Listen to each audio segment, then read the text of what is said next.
যাত্রাটা ছিল সিরাজগঞ্জের বিখ্যাত গোলাম হোটেলের উদ্দেশ্যে।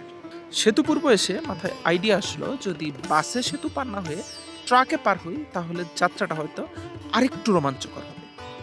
যেই কথা সেই কাজ। এক ট্রাক ড্রাইভারকে কনভিন্স করে উঠে গেলাম ট্রাকে। ভাড়া ঠিক করলাম মাত্র 50 টাকা, গন্তব্য ওপারের সায়দাবাদ বাস স্ট্যান্ড। সত্যি কথা বলতে যতক্ষণ ছিলাম খুব এনজয় করেছি। হালকা শীতে এরকম মিষ্টি রোদ ভালোই লাগতেছিল, আবার ভয়ও করতেছিল। বাসগুলো যেভাবে ওভারটেক করতেছিল মনে হচ্ছে এক্ষুনি লাগাই দিবে।